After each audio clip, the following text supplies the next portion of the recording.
se produjo ahí un desaguisado cuando se iba a votar el asunto de la demanda competencial que le planteaba el Congreso al Poder Judicial. Pues 3 de los integrantes del colegiado o se pararon y se fueron o se desconectaron de la reunión, y a pesar de eso se produjo una votación que fue contraria a lo que la ponencia me parece que el señor Hernández era el que proponía, que era acoger la demanda del Congreso. Y entonces, pues,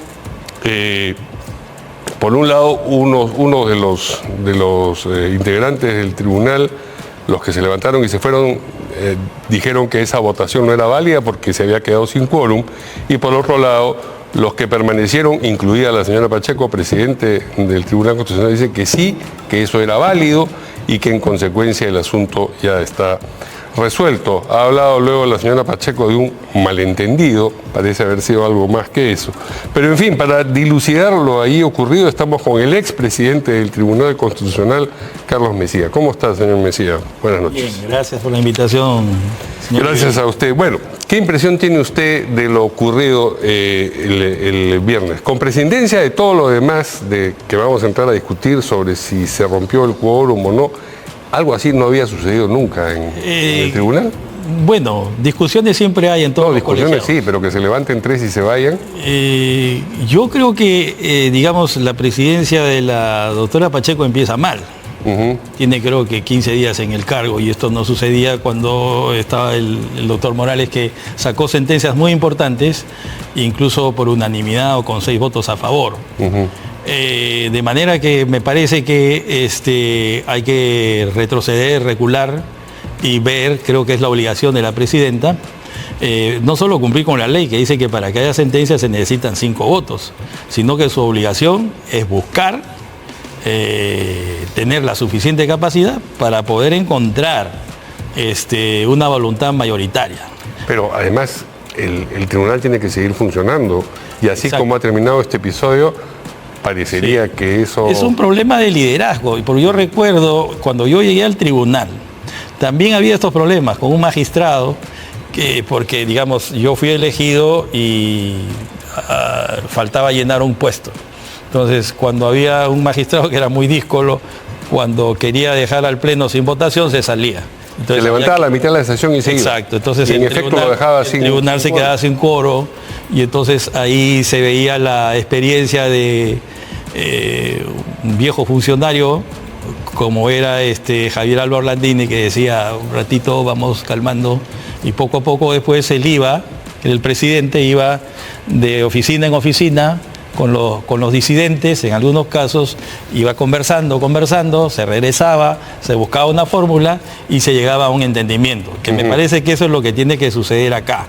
La presidenta está en la obligación de ir y buscar a los 3, volver a reunirse para que haya una sentencia que no sea de 4, sino que sea la sentencia del Tribunal Constitucional, y que no sea una sentencia, lo que siempre ha pasado en el tribunal, y por eso es que cuando yo estuve en el Congreso modifiqué el Código Procesal Constitucional y elevé la valla de 4 a 5, porque en el tribunal casi siempre, desde que ha existido, se producen mayorías de 4 que se convierten en dictaduras.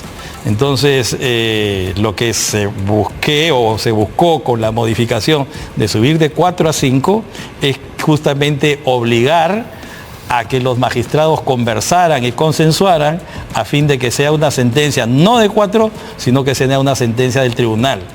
¿No? Entonces, pero entonces me dice usted que sí se había visto ocasiones en las que uno de los miembros se paraba y se iba. No, sí, siempre ha sido así. Incluso yo puedo contar una experiencia personal. Por favor. En el año 2010, si no me equivoco, 2011, yo estaba postulando para ser presidente del Tribunal Constitucional, y 3 magistrados no ingresaron para que no haya quórum.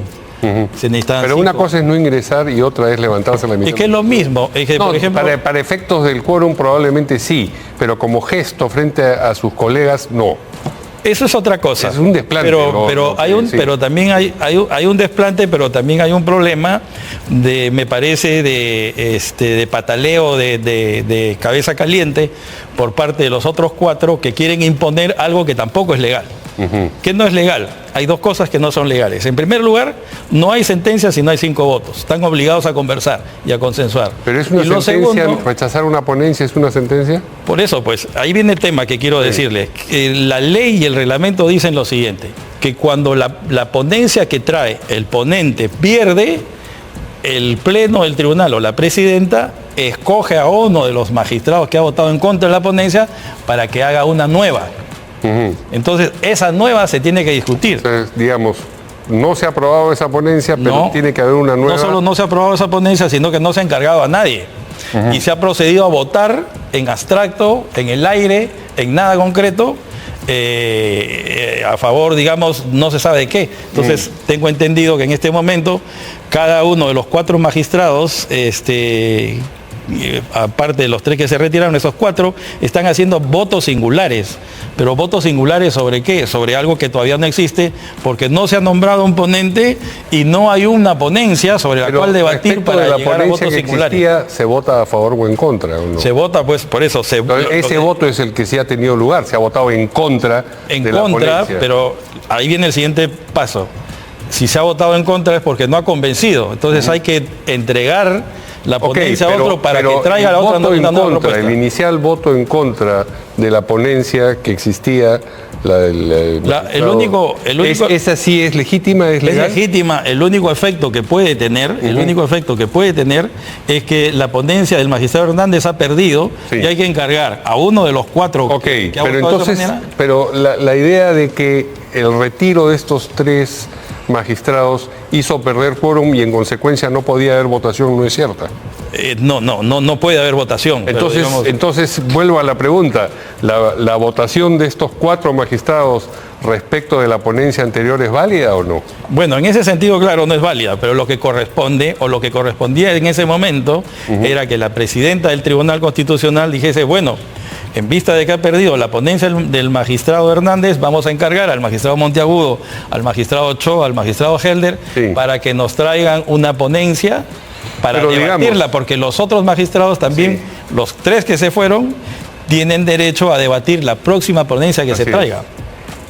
Pero eso además lo dice la ley y el reglamento. Se entendía que iba a perder en la votación, pero la votación que se produjo no era válida ni siquiera para rechazar la ponencia anterior, porque no había quórum. Es el argumento que usted está planteando. En lo formal, eso es, digamos, en lo formal. 98% del problema en este caso, ¿o no? Es absolutamente formal, pero también entiendo que se trata de algunas desavenencias pues, que existe por el manejo que pueda haber estado habiendo de cómo se conducen las sesiones, la imposición, el clima, el calor del debate, que es normal. Siempre pasa eso en los colegiados, ¿no? En el Tribunal Constitucional lo he visto muchas veces y he estado 8 años ahí.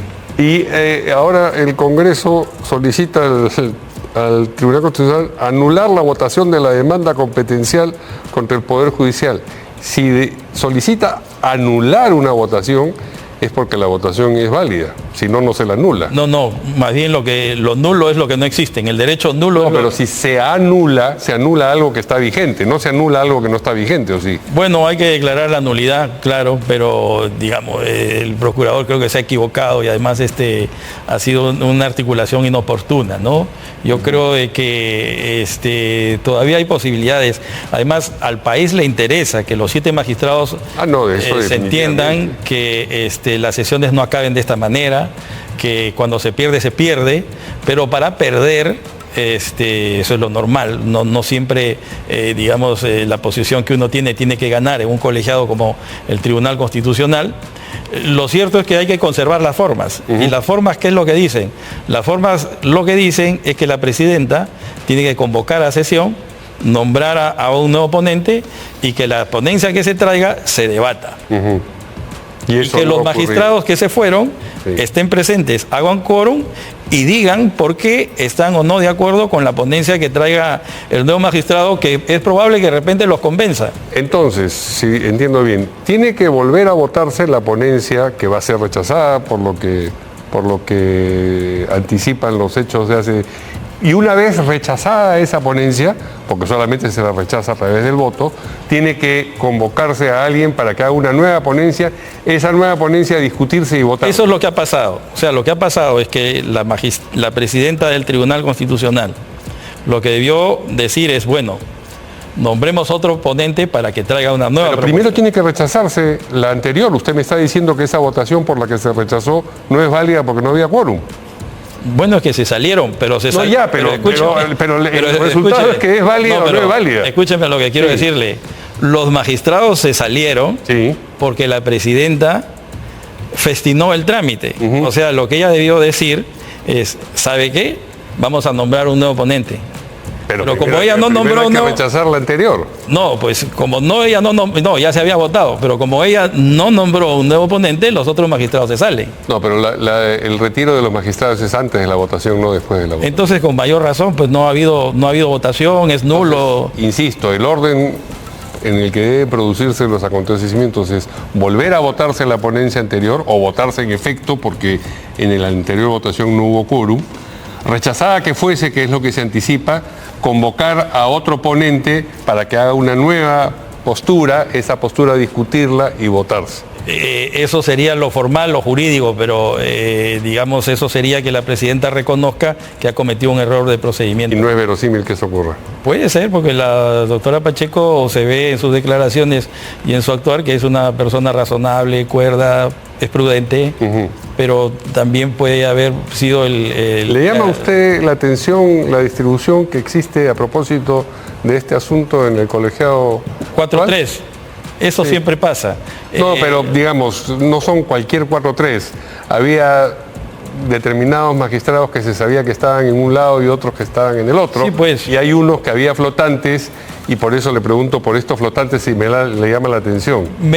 Sí puede ser un problema de liderazgo, porque casi siempre el presidente debe tener esa cualidad, la capacidad de darle coherencia a las votaciones. Digamos, las sentencias son más legítimas cuanto más votos tienen, ¿no? Y entonces acá lo que estamos viendo es un resquebrajamiento de la posición monolítica que tenía el Tribunal Constitucional a partir de la administración que está llevando a cabo la señora Pacheco. El magistrado Monteagudo, que estuvo acá antes de ayer, nos decía que en realidad, empezada la sesión en la que se iba a votar, los magistrados no podían levantarse y quitarle el quórum, que iniciar la sesión y llegar a la votación era una y la misma cosa, una sola cosa. ¿No es cierto eso? El reglamento, creo que en el artículo 69 dice en efecto que una vez que ha empezado la sesión, no se puede abandonar la sala. Sí. Y esa fue una reforma que cuando yo fui presidente del tribunal también la incorporé, porque justamente tenía esos problemas. Que entonces, algunos magistrados, ¿el magistrado Monteagudo? Tiene razón. Él tiene razón en esa parte, pero también los otros tienen la razón cuando dicen que no hubo quórum. O sea, lo cierto es que, digamos, se faltó al reglamento, pero también se faltó al quórum. Digamos, hay errores de las dos partes. ¿Y qué se hace cuando en el Tribunal Constitucional, que es la instancia de cierre de tantos conflictos, se instala el conflicto, el corazón del Tribunal Constitucional? Cuando en la instancia de cierre el conflicto mismo es el que se encarna. Bueno, mire, yo lo que creo es que el diseño del Tribunal Constitucional es el que está fallando. Hans Kelsen, cuando creó los tribunales, decía que los magistrados no deben ser pocos ni muchos. Entonces lo que sucede con el nuestro es que tiene 7 magistrados. ¿Y eso es poco o mucho? Es muy poco. Muy poco. Entonces el voto de cada uno pesa demasiado. Hasta tal punto que usted tiene 4 acá y tiene 3 acá. Puede ser que uno cambie de opinión y lo que era 3 se convierte en 4. Entonces, pero si fueran 9, se diluye el poder de cada uno, que era lo que pedía Kelsen. Y además eso permite un control intraórganos y que los obliga a discutir, a debatir, porque el peso específico de cada magistrado baja. Entonces lo que está pasando aquí es que cada uno Tiene una parcela de poder muy grande, muy grande. Y entonces casi siempre se forman grupos de 4 y de 3 y de minerías y empiezan las rencillas que son naturales. No me parece que sería muy distinto un grupo de 5 versus un grupo de 4. No, sí, porque sí. No. Bueno, por ejemplo, en España son 12. Sí. En Colombia, en Chile son 9. En Colombia son 9 y en Austria son 16. Pero 7 es poquísimo. 7 es poco. Demasiado poco. Ahora, como fuese, parece que el ánimo de la mayoría de magistrados, así sea una mayoría de 4, es contrario a la postura o a lo que ha solicitado el Congreso en esta demanda competencial. ¿Cree usted que eso ya, mal que bien, está condenado a ser resuelto en el sentido? Yo creo que el Congreso va a perder, que esos 4 votos se van a sostener. Pero el problema es que más bien, si el Congreso va a aprobar la ley que dice que hay sentencia con 4, a los que están ahorita, digamos en mayoría, les conviene esperar la modificación al Código Procesal Constitucional para poder hacer promulgación de lo que aprobado por el Congreso. Claro, para hacer sentencia con 4. Porque en ese momento no hay posibilidad de que haya sentencia porque la ley dice 5. Ok, pero todo parece indicar que el destino de esta demanda competencial es contrario a las pretensiones del Congreso.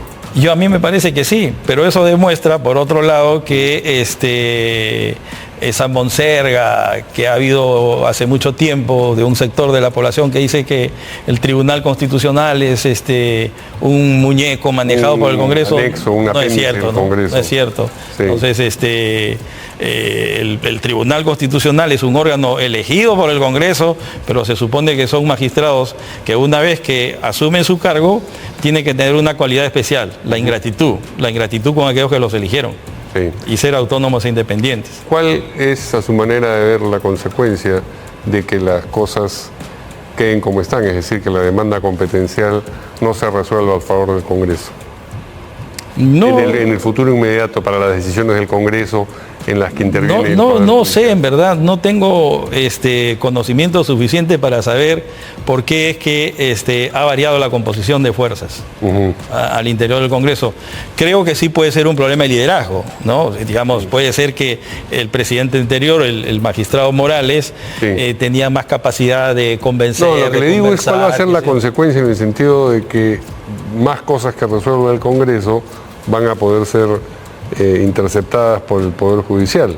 Yo lo que creo es que cuando se modificó el Código Procesal Constitucional, o cuando yo pensé en la modificación al Código Procesal Constitucional, lo hice bajo la experiencia de que Vizcarra había cerrado y disuelto el Parlamento y el tribunal lo había legalizado, no constitucionalizado, con 4 votos. Entonces yo pensé que era más sano que los procesos competenciales tuvieran una mayor legitimidad, romper con esta lógica que es que siempre votan 4 contra 3 y obligar al Tribunal Constitucional a consensuar, a conversar, a buscar una fórmula mucho mejor y que además que con 4 votos no se resuelva pues la disolución de un Parlamento. Entonces, en esa lógica me parece a mí que el Parlamento no debería legislar por coyuntura y que debería dejarse en 5 también. Sí. Ahora, para cerrar la entrevista y a propósito de lo que dice, en la Comisión de Fiscalización están revisando exactamente la decisión de Vizcarra y la participación de sus 2 presidentes del Consejo de Ministros, el saliente y el entrante, a propósito de esta decisión. ¿Tiene sentido? ¿Puede la Comisión de Fiscalización investigar y sancionar por esa decisión que el Tribunal Constitucional de entonces legalizó?